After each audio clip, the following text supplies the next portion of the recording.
Est-ce qu'il faut interdire le Rassemblement national? Alors, c'est pas moi qui pose cette question-là, c'est un monsieur qui s'appelle Thomas Guénolé. Vous allez voir, je vous diffuse la vidéo, on en parle juste après. Il pose cette question-là sur le service public et il ne pose même pas la question. Il dit qu'il faut le faire et il s'appuie sur la loi pour ça. Regardez, on en parle juste après. Moi, je pense sincèrement que le Rassemblement national doit être interdit et qu'il n'est jamais trop tard pour bien faire.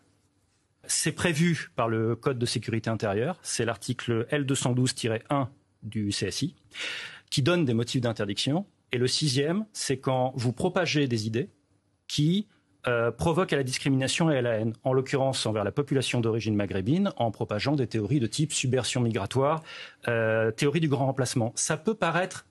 il y a quand même 11 millions de Français derrière, ce serait contre-productif. Et pourquoi, en quoi ce serait contre-productif d'interdire un parti d'extrême droite? Je pose la question, je mets simplement la question sur la table, à quel moment on considère que c'est un parti politique normal? Je dis que, et c'est pas moi qui le dis en réalité, c'est Karl Popper, qui, au sortir de la Seconde Guerre mondiale, s'est posé la question. C'est ce qu'on appelle le paradoxe de la tolérance, qui est de dire, est-ce qu'on n'aurait pas dû interdire le parti nazi avant qu'il prenne le pouvoir et qu'il défonce la République de Weimar? Rationnellement, son raisonnement, c'est de dire, la tolérance des systèmes démocratiques ne doit pas aller jusqu'aux forces politiques dangereusement intolérantes. Et donc, il faut prononcer l'interdiction du Rassemblement national, qui, je le répète, en l'état actuel du droit, est légal.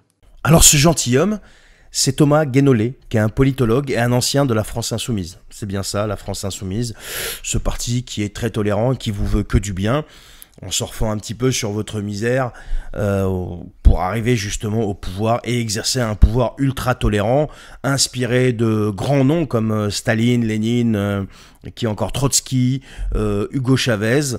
Et bon, rassurez-vous, il y aura quand même une petite touche à la française parce qu'il y a quelques petits Robespierre de chez Wish à l'intérieur de ce parti. Je pense notamment à monsieur Léaumont et à monsieur Boyard.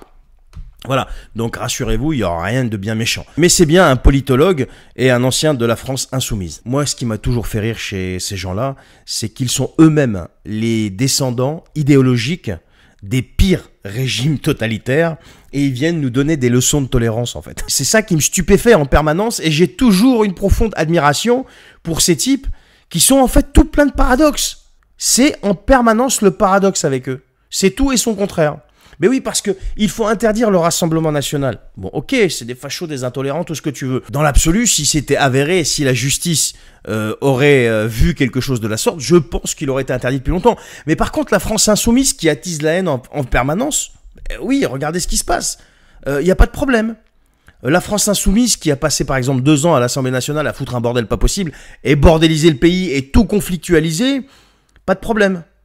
Alors, venez pas me dire, oui, je tape sur la France insoumise. Mais en fait, les gars, vous avez aidé Macron à être réélu, tout en sachant qu'il avait une réforme des retraites, qu'il allait sabrer le système de retraite.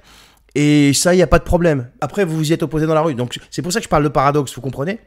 Et je passe sur l'histoire des députés qui insultent, etc. Bon, bref, on s'en fout. Mais bon, ça, pour monsieur Guénolé, qui est politologue, ça pose pas de problème. Alors, il nous parle aussi d'immigration. Il a une allergie, quand on parle d'immigration, ils ont une allergie. Mais il y a quand même des sondages qui montrent qu'une grande majorité de Français trouvent qu'il y a un problème d'immigration, y compris des immigrés eux-mêmes. En fait, c'est pas qu'on veut pas d'immigration, c'est pas du tout ça. Ne déformez pas, arrêtez de déformer. C'est qu'aujourd'hui, avec 3200 milliards de dettes et une misère sociale comme pas possible, avec autant de millions de personnes à l'aide alimentaire et en dessous du seuil de pauvreté, bah, il faudrait déjà s'occuper de ces gens-là. Tu comprends ce que je veux dire? Donc le fait de parler immigration ne signifie absolument pas que tu es un sombre fasciste ou je sais pas quoi. Non, non, non, c'est pas du tout ça. Mais l'extrême gauche et la gauche en général sont de grands malins parce qu'ils se servent de ces sujets-là, comme de tout d'ailleurs, ils les déforment pour pouvoir justement gratter de l'électorat. Alors avant ça marchait, je pense qu'aux prochaines élections, là ça va pas être la même. Ensuite, la présentatrice, elle lui explique qu'il y a quand même 11 millions de Français qui ont voté pour le Rassemblement national. Et là vous avez entendu la réponse, mais stupéfiante d'un politologue, hein, pleine d'intellect. Et alors? Il dit et alors? Est-ce qu'il y a 11 millions de racistes en France, derrière le RN? Je pense pas. Alors bien sûr, il omet volontairement le fait que parmi ces gens-là, il y a peut-être aussi une très grande majorité de personnes qui est complètement déçue de la classe politique qui a gouverné ce pays jusqu'à présent, et ce depuis une quarantaine d'années, y compris ses camarades, qui sont aussi quand même responsables de l'état dans lequel le pays se trouve aujourd'hui. puisqu'ils ont exercé à un moment ou à un autre des responsabilités. Je pense à Jean-Luc Mélenchon qui a été ministre. Je pense aussi à François Hollande. François Hollande qui est aujourd'hui dans le nouveau Front Populaire, qui a été président de la République et qui a le bilan qu'on lui connaît à tous les niveaux. Et je pense également, encore une fois, à comment il s'appelle, Jean-Luc Mélenchon qui était compagnon de route de François Mitterrand. François Mitterrand, 14 ans de socialisme.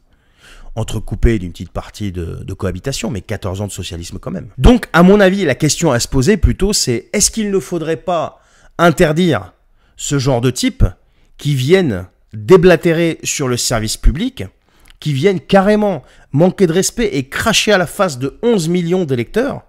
11 millions d'électeurs, c'est pas rien.